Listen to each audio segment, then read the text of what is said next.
प्रवासी झरोखों में जन्माष्टमी।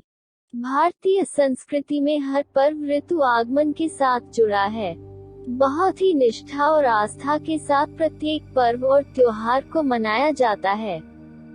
हमारी भव्य और विशाल संस्कृति में श्रावण मास अपने साथ अनेकों धार्मिक और सांस्कृतिक पर्वों और त्योहारों की बौछार लेकर आता है।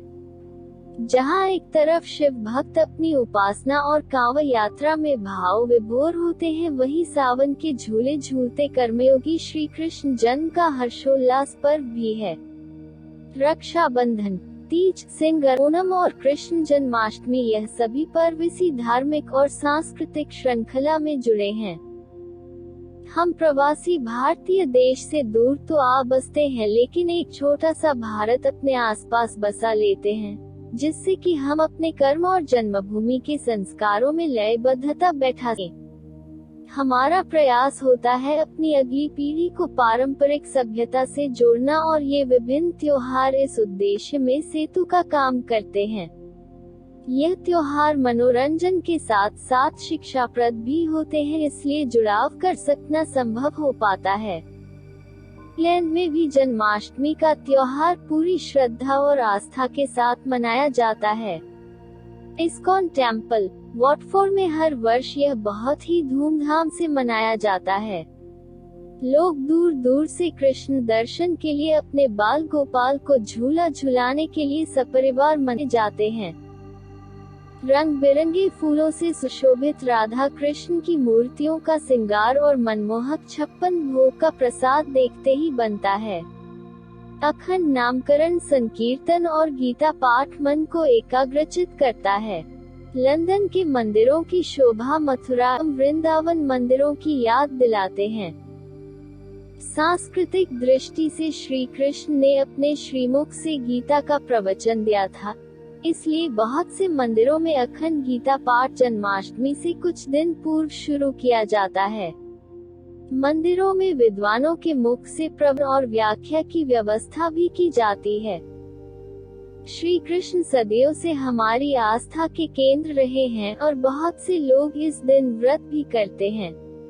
इंग्लैंड में भी रहते हुए मेरे बहुत से परिचित मित्र इस व्रत का पारंपरिक पालन करते हैं और अपने घर पर पूजा का ध्यान रखते हैं। हमारा सौभाग्य रहा कि हम पूर्वी तट पर रहते हुए, जहां की भारतीय समुदाय की बहुत कम गणना में है, हम एक छोटा सा मंदिर बना सके। यद्यपि यह बड़े मंदिरों की तरह बहुत प्रसिद्ध नहीं है, परंतु आसपास के समुदाय के लिए एक संस्थान है। 2 वर्ष पहले जन्माष्टमी का पर्व बहुत हर्षोल्लास के साथ मनाया था। बच्चों ने कृष्ण और सुदामा की मित्रता पर एक नाटकीय प्रसंग तैयार किया और प्रस्तुत किया। कृष्ण जन्म से संबंधित क्विज का आयोजन हुआ और मन हुआ कि बच्चे और बड़े दोनों बहुत हर्ष के साथ उसमें सम्मिलित हुए। पारंपरिक वेशभूषा और मोरपंख से सुसज्जित बाल गोपाल और राधा रानी ने सबका मन मोह लिया। अत्यंत प्रेम भक्ति से भजन और मंत्र जाप से कृष्ण जन्म को मनाया गया। लीला और माखन की मटकी फोड़ने में बच्चों को सर्वाधिक आनंद हुआ।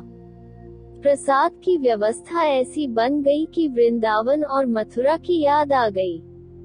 सच कहते हैं कि जब आप पवित्र मन से कोई आयोजन करते हैं तो धर्मप्राण श्रद्धालु अपने आप सहयोग के भाव से चले जाते हैं।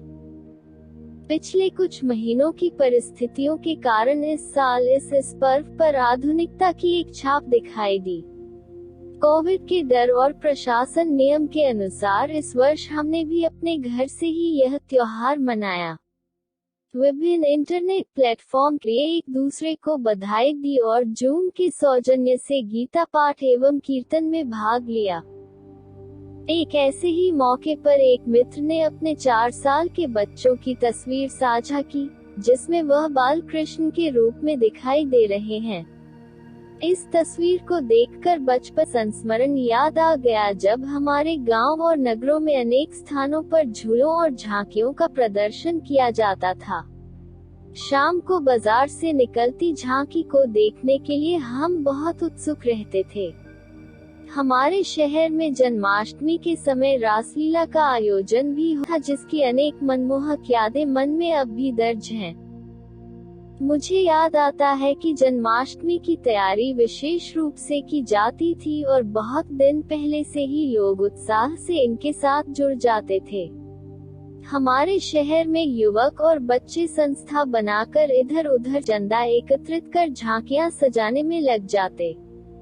बहुत सुंदर झूले और झांकियों के निर्माण और एक अनकही सी स्पर्धा बन जाती। नन्हे मुन्ने बच्चों को बालकृष्ण की तरह सजा संवार कर झूला झुलाया जाता और शहर में झांकी विचरण के ले जाई जाती। जन्माष्टमी की संध्या को हर मंदिर की सजावट देखने के लिए अपने दोस्तों के साथ बहुत उत्सुकता और हर्ष के साथ जाते थे। अब भी मुझे तुलसी दल और धनिये के प्रसाद की स्मृति जीवंत महसूस होती है।